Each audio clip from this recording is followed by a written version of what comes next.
Salut, dans cette vidéo, je te parle de l'oral du brevet. Alors je te fais une première partie où je t'explique l'épreuve, une deuxième où je te donne tous les critères d'évaluation et enfin une troisième partie où je vais te donner tous mes conseils. Bon visionnage et bonne préparation.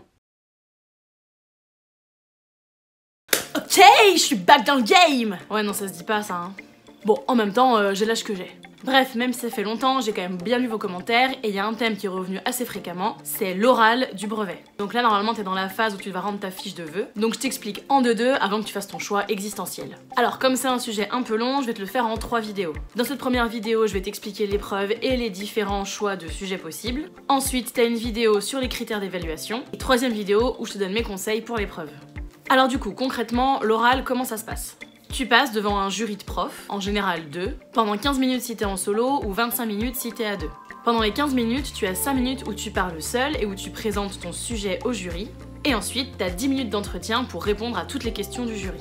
Si vous êtes à 2, donc que vous faites 25 minutes, c'est 10 minutes d'exposé et 15 minutes d'entretien. Et on est d'accord que pendant l'exposé, c'est 50-50, hein, c'est pas un qui parle pendant 9 minutes et un qui raconte sa vie pendant 1 minute. Alors dis-toi bien que 5 minutes de monologue, c'est long. Et en 10 minutes, le jury il a le temps de te poser plein de questions. Alors 1, choisis vraiment un sujet qui t'intéresse, et 2, un sujet que tu maîtrises. Alors du coup, concrètement, de quoi tu vas parler ? Il y a 2 grandes options. 1, l'option EPI, 2, l'option parcours. Alors admettons que tu choisisses un EPI. Donc je te rappelle qu'un EPI, c'est un enseignement pratique interdisciplinaire. En gros, c'est un projet que tu as fait pendant le cycle 4, donc en 3e ou en 4e en général, dans lequel 2 profs de 2 matières différentes se sont mis la chauve pour vous faire un projet commun entre les 2 matières. Par exemple, tu as pu faire un EPI français, histoire géo, français, art plastique, mais tu peux aussi avoir fait physique, chimie, SVT, techno, maths, art plastique, musique, anglais, espagnol. Enfin bref, il y a plein de possibilités. Si t'en as fait un, tu le sais. D'ailleurs, si t'es en 4e et que t'écoutes cette vidéo, et que t'es en train de faire un EPI ou que t'en as fait un cette année, note bien tout pour ne rien oublier en 3e. Et puis écoute la suite, comme ça tu sauras ce qui est vraiment important à garder pour l'oral. Pour ton EPI, en tout cas, attention, il faut à la fois que tu parles de ce que t'as fait concrètement, mais aussi de ce que t'as appris, de tes connaissances et de tes compétences. Mais ça t'inquiète pas, c'est tout détaillé dans la partie 2. Deuxième option, tu peux parler d'un projet que t'as effectué au sein d'un parcours. Et là, ça peut être un projet que t'as fait au collège, mais pas que. Je t'explique. Donc les parcours, il y en a 4. Parcours artistique et culturel, parcours citoyen, parcours santé et parcours avenir. Et là, donc si tu choisis un parcours, attention, il faut bien que tu présentes un projet que tu aurais pu faire dans le cadre de ce parcours.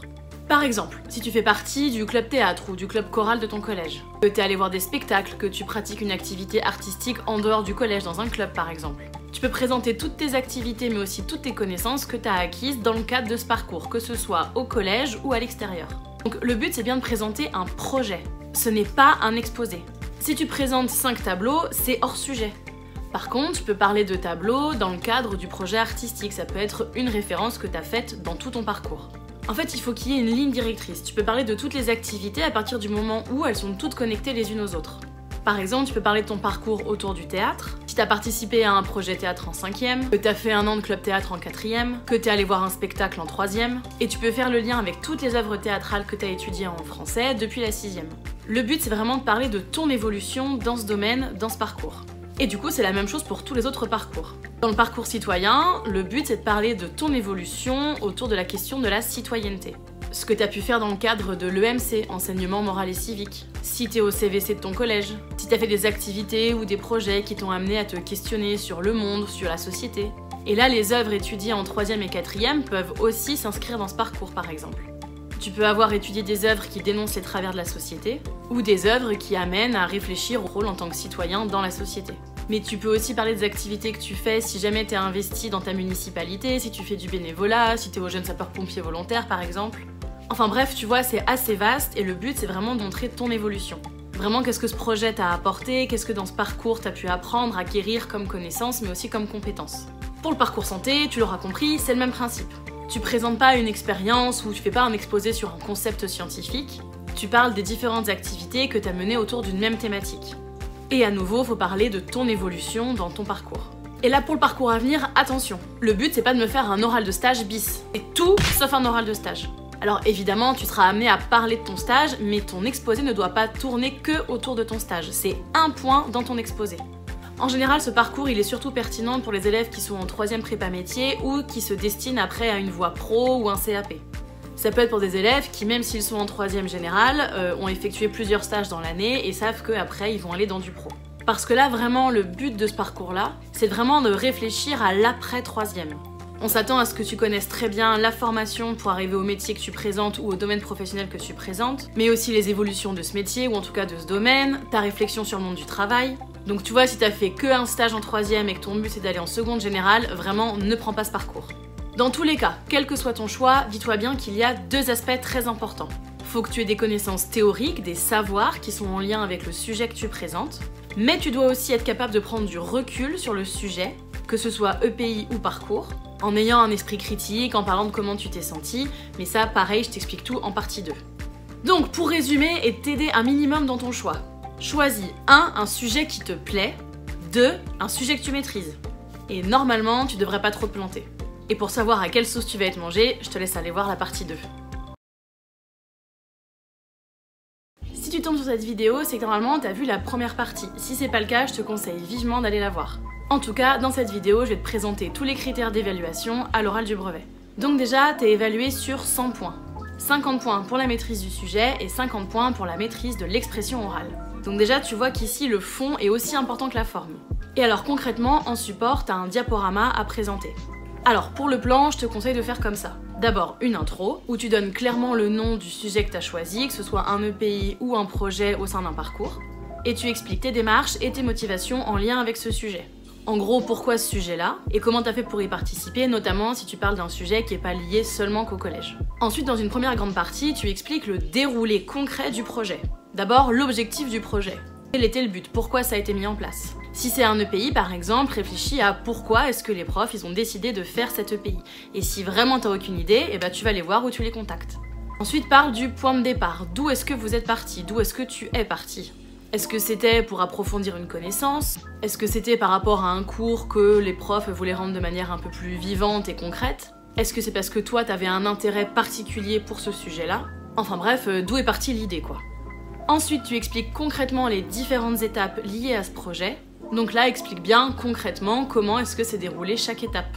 Surtout dans le cadre d'un EPI, ou si par exemple c'est un EPI qui s'est déroulé sur plusieurs semaines, plusieurs mois, voire sur toute une année. Vraiment, concrètement, qu'est-ce que t'as fait, comment ça s'est déroulé, il faut vraiment que le jury puisse s'imaginer exactement tout ce que t'as fait. Et donc n'oublie pas de parler de la production finale, ou de la tâche finale, ou du produit, du résultat final. Et puis ensuite, tu fais un point sur les connaissances et les compétences que tu as travaillées pendant ce projet. Je réexpliquerai plus tard, mais en gros, les connaissances, c'est la théorie, les compétences, c'est la pratique. Ensuite, tu fais une partie sur le bilan du projet. En gros, tu fais une critique constructive, qu'elle soit positive ou négative d'ailleurs. Le tout, c'est de justifier, c'est d'argumenter. Parle de ce qui t'a plu, des plus, ce que tu as réussi à faire, là où tu as échoué, ce que ce projet il t'a apporté. Enfin bref, il faut que tu fasses une réflexion personnelle. Vraiment que tu aies un regard critique et un regard qui ait du recul. Et puis si jamais, tu peux aussi parler de l'influence qu'a eu ce projet sur toi et sur ton orientation ou tes études. Alors concernant l'oral en lui-même, voilà les 10 points sur lesquels tu es évalué. Pour la maîtrise du sujet, il y a 5 points sur lesquels tu es évalué. Que ce soit un projet dans le cadre d'un EPI ou d'un parcours. Premier point, tu dois avoir un exposé bien construit. Il faut que tu aies des parties bien distinctes, un sommaire qui soit clair, que tu aies des diapos qui soient efficaces visuellement, et que tu aies un exposé qui respecte la limite de temps. On va dire idéalement entre 4 minutes 45 et 5 minutes 15. Vraiment là le but c'est que ton jury y suive clairement toutes tes étapes et qu'il sache tout de suite à n'importe quel moment où t'en es dans ton développement. Et là, que ce soit pour l'organisation ou pour la durée, il n'y a pas de secret, faut s'entraîner, faut se chronométrer et faut recommencer. Deuxième critère, tu dois aussi expliciter de manière très claire la démarche du projet. Expliciter les objectifs du projet. En gros, pourquoi et comment ça a été mené.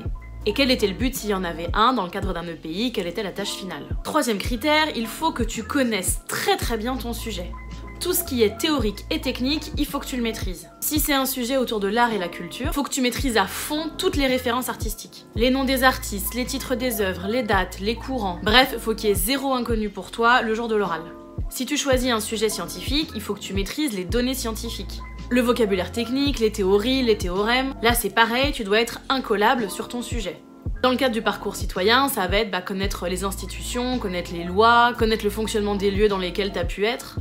Et puis si c'est le parcours à venir, il faut que tu connaisses très bien le domaine professionnel, que ce soit les études, les noms des diplômes, le type d'études qu'il y a à faire, les débouchés professionnels, le salaire, et du coup être capable de dire est-ce que c'est un bon ou est-ce que c'est un mauvais salaire, le critère de la pénibilité du travail aussi, les possibilités d'évolution. Faut vraiment que tu aies balayé tout le spectre possible autour de ce domaine professionnel-là. Bref, tu dois être un expert ou une experte dans le domaine choisi.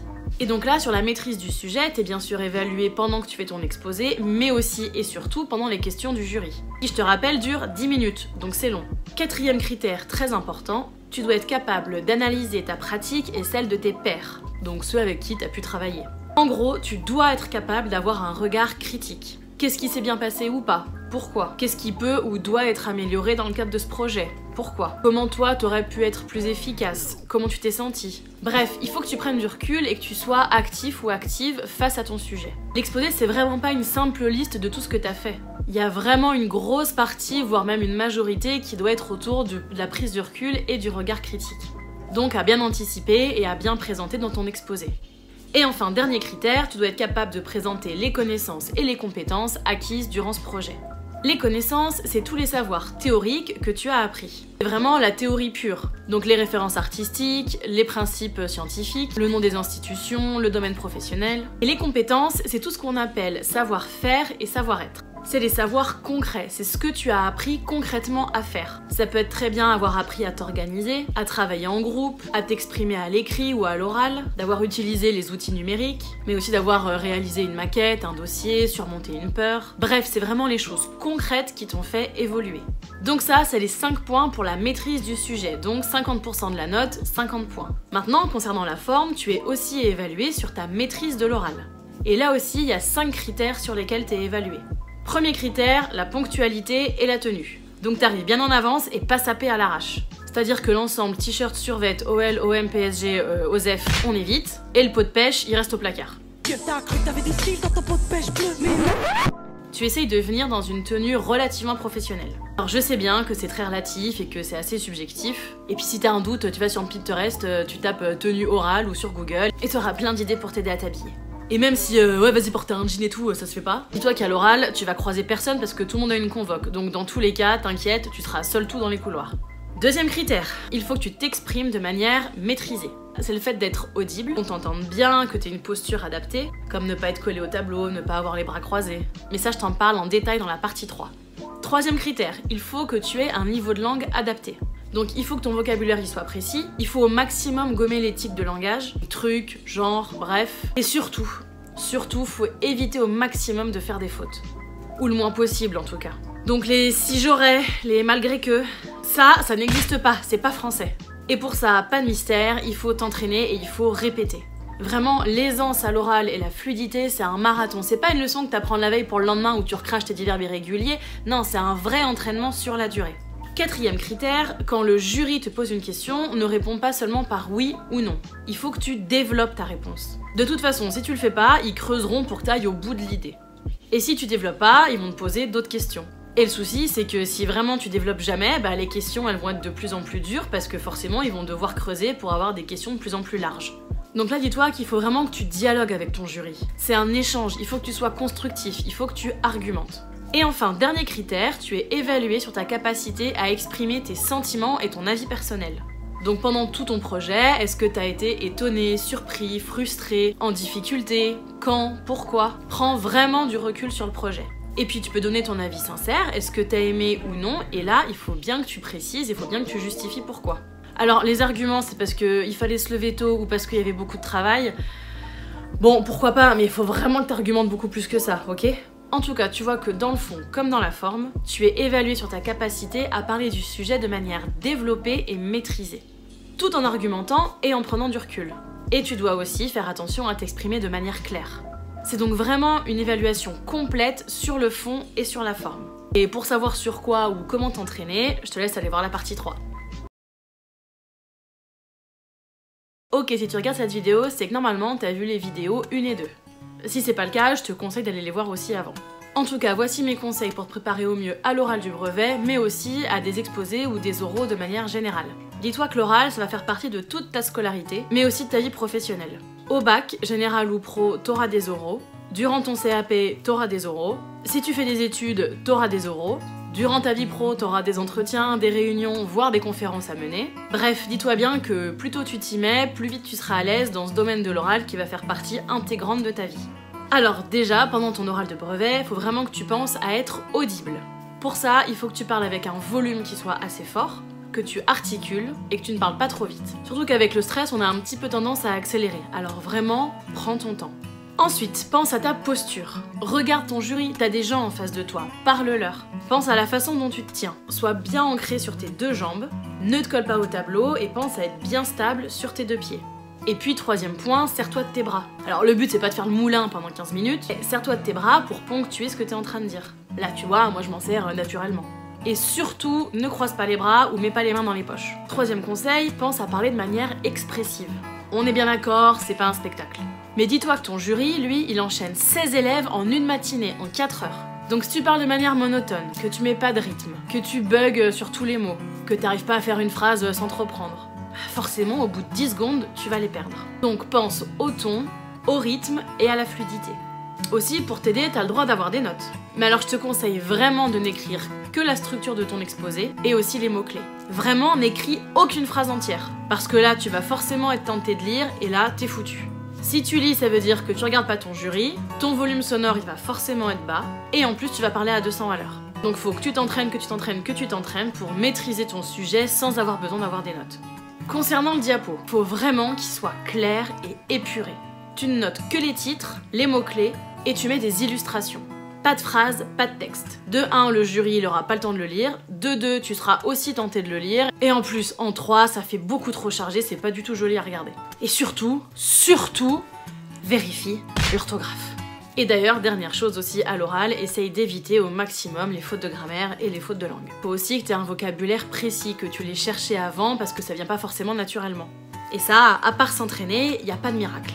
Et donc tous ces points, ça s'acquiert pas en répétant vite fait 5 minutes la veille. 5 minutes de monologue, c'est long. Donc si tu veux vraiment être à l'aise, faut déjà que tu maîtrises à fond ton sujet, que tu saches de quoi tu parles, et donc que t'aies passé du temps à chercher toutes les infos, à les regrouper, à les comprendre, à les organiser, pour que tu connaisses à fond ton sujet. Parce que si à l'oral, il faut que tu penses à comment tu parles et à ce que tu dois dire, forcément ça va te plomber, parce qu'il y a le stress aussi avec ça. Donc plus t'anticipes et plus tu maîtrises, plus tu seras à l'aise. Et puis ensuite, il faut t'entraîner. Devant ton miroir, devant tes proches, devant tes potes, en te filmant. 5 minutes de monologue, ça demande des heures de répétition. Ton oral de 5 minutes, là, faut que tu l'aies répété au moins 5, 6, 7, 8, voire 10 fois. Faut que t'essayes, faut que tu vois là où tu bugs, il faut que tu vois les endroits où tu comprends pas trop ce que t'es en train de raconter. Et que tu reprennes, et que tu recommences, et que t'améliores, et que tu modifies. Pour qu'à la fin, en fait, t'aies plus à réfléchir à ce que t'es en train de dire. Vraiment, pour moi, le mieux, c'est que tu te filmes toi et que tu te regardes après. Alors je sais, oui, j'aime pas me voir, oui, machin, mais je t'assure, en fait, il y a que comme ça que tu pourras vraiment t'améliorer. Parce qu'on aura beau te donner des conseils, si tu te vois pas mal faire les choses, en fait, t'arriveras jamais à te corriger, ou en tout cas, pas à fond. En tout cas, dis-toi bien que plus tu seras préparé, plus t'auras anticipé, moins tu seras stressé le jour de l'oral. Et puis dis-toi que c'est que des humains en face de toi. Même si ça peut être impressionnant parce que c'est des profs et que certains profs peuvent faire peur, il va rien t'arriver, je t'assure. Et puis dis-toi bien qu'à la base, on n'est pas là pour te faire perdre tes moyens. Si tu comprends pas une question, tu demandes au prof de la reformuler. On est d'accord que tu demandes gentiment et poliment, hein, tu dis pas « hein » ou quoi. Bon, mais ça tu le sais je pense. Et puis les questions, elles sont pas là pour te déstabiliser, mais pour approfondir, pour affiner le sujet. Et puis de toute façon, tu verras, 15 minutes ça passe hyper vite, alors n'angoisse pas trop. Donc pour résumer tous mes conseils sur l'oral du brevet, choisis un sujet qui te plaît vraiment, un sujet que tu maîtrises et dont tu as envie de parler. Prépare-le à fond, que ce soit au niveau des connaissances, des compétences, du déroulé et du regard critique. Et puis entraîne-toi jusqu'à ce que ta présentation soit fluide et que t'aies plus à y réfléchir.